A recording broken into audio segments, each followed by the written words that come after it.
Let's talk quarterbacks a little bit because there's a narrative that has been going around for quite some time when I talk about sports and specifically the quarterback position. And I think it's a little weird that when comparing quarterbacks and when we rank them and put them into these tiers, whatever you would like to do, a lot of the times we tend to talk about their records.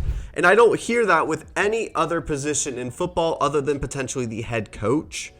And that is something that I found very interesting. I started to think about it more and more, and there's a division in between the NFL community and potentially even college football. Not so much in the college football world just because a lot of guys are in and out, so they don't really have a long tenured record to be attached with them throughout their entire careers, right?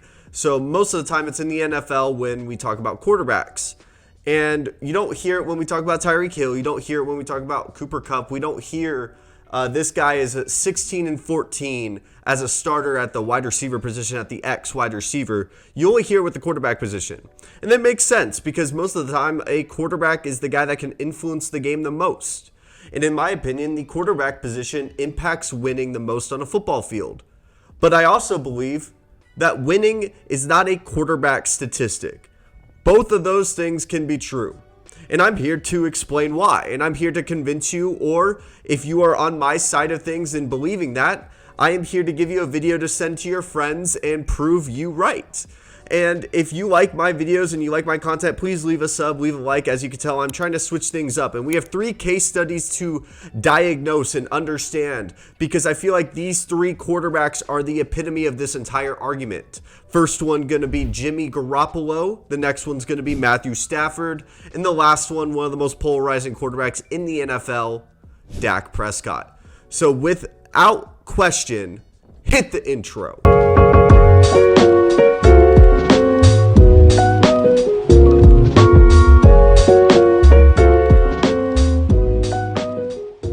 So when we talk about Jimmy Garoppolo many times when we're comparing him to other quarterbacks around the league, he doesn't really get talked about his traits. What is his elite traits? Obviously, he is a game manager. He's not going to be a guy that's compared to Patrick Mahomes, Aaron Rodgers, things of that nature. But we are comparing him to guys like Ryan Tannehill, Matt Ryan. And it's weird because whenever I get into these conversations with other people about Jimmy Garoppolo, especially as he is potentially going to be traded in the next coming weeks, which I think that a lot of people are blowing out of proportion, that I don't think it's his talent or his inability to be a good quarterback that he is going to be traded.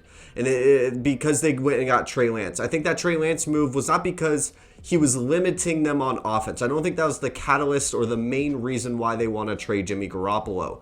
I think it is a reason, but I don't think it's the main reason. Jimmy G is a guy that got them to a Super Bowl and has gotten them to an NFC championship. But in the last 5 years of him being on the San Francisco 49ers, he has only played above 12 games twice.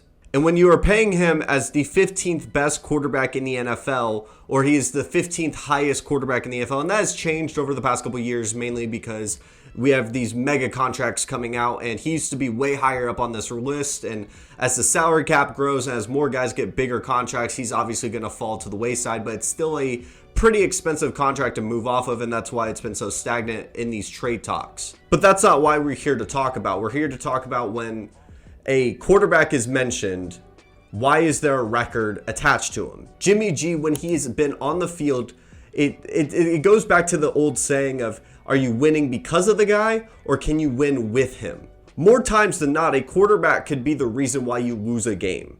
He could be the main reason why you win a game, but he is not the sole reason, if that makes sense. Because say in a world, if you believe a quarterback is 70% on how you win an NFL football game, which can be difficult, because if you ask Urban Meyer, it's like playing Alabama every single week. It is not easy to go from college to the NFL level. And if you believe that a quarterback has a 70% influence on whether or not you win or lose a football game, this is an arbitrary number that just randomly came into my head. And that 30% is everything else, the defense, the special teams, the wide receivers, the offensive line, which I don't believe is true, but I'm giving a fair or an over-exaggerated percentage. It is still so difficult without that 30%. Because at the end of the day, yes, the quarterback is the guy that has the headset. He's the guy that is relaying the play calls. He is the guy that touches the ball practically every single play on the offensive side of the ball. And that offense is what scores you points consistently, or what you rely to score on points in. To win an NFL game, everyone knows you have to score more points than the other team. But at the end of the day, you still have to have the defense play as well as they can, and you have to have the special teams make plays in moments that you really need it to. They would not win that game if it wasn't for that blocked punt on the Packers. I'm talking about that playoff game. And another memory of a special teams play is the onside kick against the Packers in their, I think it was NFC Championship. I mean, things like that are what could change the tide of a game. And yet, when we talk about the quarterback position, it's the only one that gets attachment to a win or a loss. All the blame is on their shoulders, when in reality, it's the entire team. And when we're comparing the other quarterbacks around the league, we have to compare talent and what they can provide on the field, and are they being given the opportunity to win, and are they capitalizing on that? Are they being in a position to win? And when they are being put into that position, are they capitalizing on it and making their team better? And Jimmy G is able to do that very well. When he is put into a position to win, he isn't more than likely going to make you lose a game. It's because he's a game manager. And there's nothing wrong with that, because consistency at that level is a rarity in the NFL. There's more times when you can get a gunslinger like Drew Lock or Tua potentially lose you a game. And things like that in the NFL are valuable to be able to consistently be able to get the ball into your playmakers' hands. Therefore, I don't believe a quarterback should be the main guy that gets a record attached to him. I don't think a single player should get that. I think the entire team should overall be reflected on how well they can play as a team and be able to put their players in the best position to win. And yes, of course, the quarterback has a very heavy responsibility on that, but it shouldn't be the sole responsibility, and it shouldn't be the main argument when we're talking about whether a player is better than the other. And I think the next guy that I'm about to talk about that fits that mold so well, as Jimmy G is a guy that I felt most times when we're talking about him in the rankings, he's not obviously going to be top 10, and it's pretty universally known he's in the middle when it comes to the quarterback tier list. And a lot of times when we don't talk about his traits, we talk about when he is on the field, he's always winning. He's always winning football games.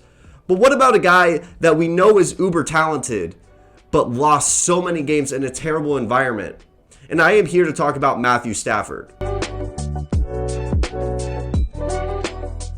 With case study number 2, Matthew Stafford. He is one of the most polarizing quarterbacks over the past couple of years. He's been one of the biggest talents in the NFL just based off of arm strength alone from Georgia. I mean, since he has gotten into the league, I believe in 2009, this guy has been one of the most consistent gunslingers in the NFL. And when you hear me say that he has a 45% win percentage with Detroit, you might ask yourself, well, I mean, he can put up great stats, but can he win? And I think when we do that, he is the best example of you cannot credit or discredit a player solely off of their record. You have to look at what they're doing on the field. Are they putting their team in the best position to win? Are they being able to score points? Are they being able to be an efficient offense? Or is he the reason why they're losing games? Is his talent just not good enough? Is his mechanics bad? Is he putting themselves in terrible positions? Because when we talk about the Detroit Lions, a franchise that has been in turmoil ever since its existence, basically, and has been in one of the biggest playoff droughts in all of sports, or at least Americanized sports, we look around and this guy at the quarterback position, the most important position on the football field, has not had a consistent running game, has not had a consistent defense, has a coaching carousel over the past decade, basically. And as soon as he leaves that situation as being put in a spot where he has a good supporting cast, a solid defense, a great coaching staff, he wins a Super Bowl. And then now he gets into that conversation of the top 10. But he is the same quarterback, I believe, that he was in Detroit. He's doing the exact same things he was doing in Detroit. He was one of the most clutch quarterbacks. He was one of the best deep ball throwers. He was one of the best talents in the NFL. Matthew Stafford is a guy that has been relatively consistent, in my opinion, over his entire career. If anything, he's gotten a little bit better, and I would say that Sean McVay has obviously helped him be in a position to put points on the board and has probably one of the best supporting casts in the NFL. There's no way around it. And I'm not here to compare Jimmy G to Matthew Stafford, but I'm comparing the reasonings on why we rank certain players. And I'm looking for the context behind that. Because a lot of the times when we talk about Jimmy G, and before Matthew Stafford got with the LA Rams, a lot of the times we wanted to discredit him because he wasn't winning in Detroit. And when in reality, like I said in my previous segment, say that 30%. That 30% probably was fulfilling about, I don't know, like 10% of it. And now he is truly trying to one arm or carry this on his back. This is not the NBA. This is not a LeBron James level carry. You can't really do that on the football field. You could be probably the best player on a football team and get them to a couple wins, but at the end of the day, you are one player. You can only do so much. You can elevate the guys around you, and some guys are just that good. But at the end of the day, that's a one percenter in the NFL. That it is super rare, and they get ranked as so. We see Justin Herbert as a guy that can potentially elevate the guys around him, and he hasn't gotten the wins, and yet he is presumptuously known to be a top 5 quarterback, in my opinion. Some people might have him just in the top 10. I understand that, but we recognize the talent and everything with Justin Herbert, and because he is so young. But we didn't give that credit to Matthew Stafford. I understand Matthew Stafford obviously had some down years, and he is a guy that is a gunslinger and has honestly been kind of turnover prone. We saw it early into the Rams season, but he still was able to refine his game and polish up, especially during the playoffs. But we look around, and this is why when we talk about quarterbacks, I try not to bring up record. It was a bad habit. It's something that I've grown away from. And it's more or less because there needs to be more context behind that statement. You can't just say, well, when Matthew Stafford was with the Lions, he had a 45% win percentage.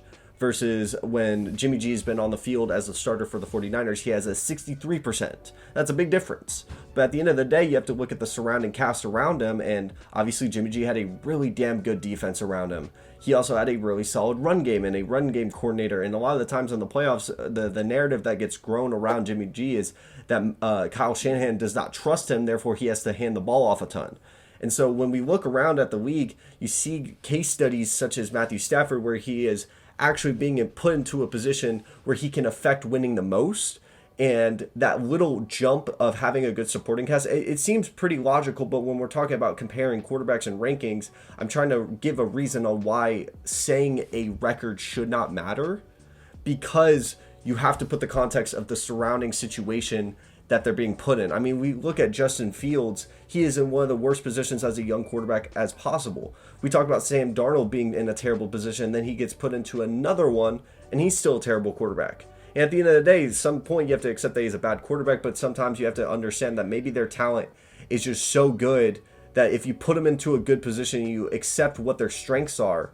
And a lot of times I think Sean McVay accepted who Matthew Stafford was towards the end of the season, and they're still trying to figure out early on because, I mean, it's a way different quarterback than Jared Goff. And then to finish off this video and to finish my point off, I think a guy that we talked about for many years with his record and whether or not he should get a contract, and I think that's another dynamic that I like to talk about when we're talking about NFL quarterbacks and whether we should give them a good contract or not. And we talk about their winning record, and a lot of times it could be something that could be helpful to the guy that's trying to get the big contract, and it could also be helpful to the franchise that is trying to give him less money than he probably deserved. And that is Dak Prescott of the Dallas Cowboys. Okay, stick with me at the desk for a second because we're going to talk about Dak Prescott. I think he's the perfect blend between a guy that has a really good winning percentage and a good record overall, and he's also another guy that could easily be one of the most talented guys in the NFL. He's obviously a top 10 guy. For many, I think about like 2 years consistently, we were talking about whether or not they were going to pay him. Is he a guy that's worth the big contract? And I'm going to talk about whether or not we should be giving out like $40 million contracts. And are we ever going to be able to see a quarterback win a Super Bowl with that level of a contract? Because over the past, I think, like, what is it, 10 years or so? It's for another video for another day. It's very difficult to win with a quarterback making that much. And so there was this argument that a lot of people were saying that whether or not he should get that contract. And a lot of the times, because we go back to, I think it's the 2016 season all the way about to 2019, that's when the contract started to come to fruition, right? And it's mainly because the guy was also a super late round pick. He was not having a big rookie contract to begin with, because even first rounders get a relatively sizable contract. We see it with Baker Mayfield and Sam Darnold. Those are two guys that are very difficult to move off of because a lot of times the teams have to pay a little bit of that contract because they were just such high picks. Dak Prescott was not the case. And so when we were arguing whether or not this guy should get this contract, a lot of times people brought up the record.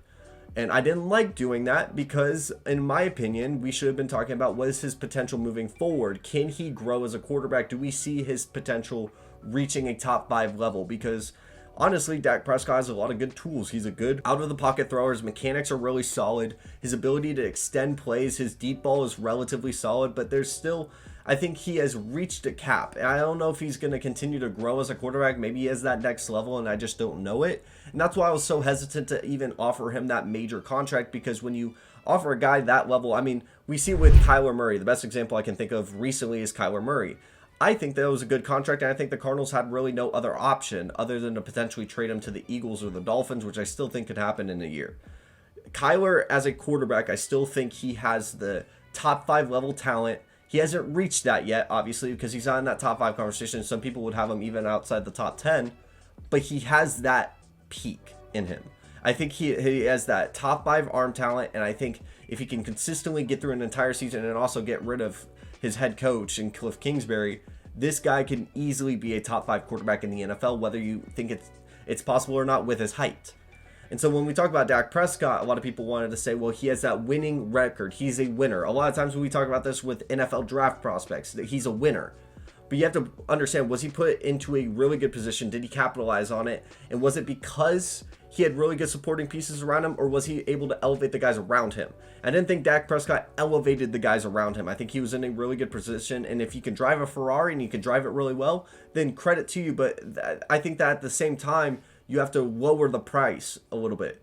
You have to understand that the guy himself is not as good as the other guys because he's not able to elevate the guys around him. He doesn't have the tools. He doesn't have the elite arm strength. He doesn't have the elite accuracy and things like that. And like, it goes back to my main point of this is, yes, the quarterback position holds the most responsibility or the most weight on whether or not a team can win a football game. A bad quarterback can make you lose a lot of games, and a really good quarterback can elevate a good position or a good situation around him. He can even cover, like the elite guys can cover up holes on the roster. Russell Wilson for many years was able to cover up to the best of his ability a bad offensive line.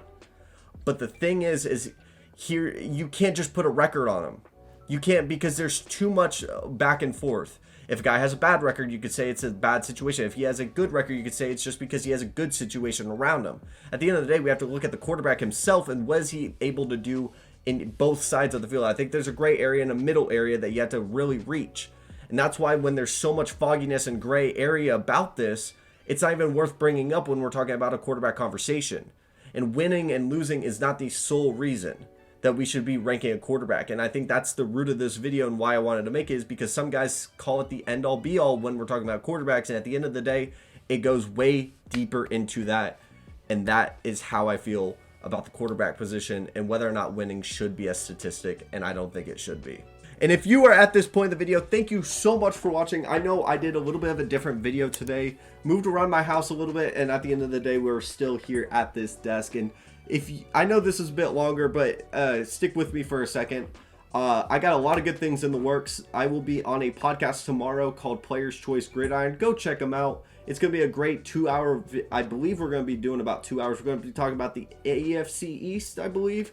And you'll be able to see my opinions a lot more in depth, and you'll get to see me a little bit more. And if you like my videos and you like my content, please leave a sub. I really want to hit 1,000 subs by the end of this year at least. And thank you so much for watching. Hit the outro.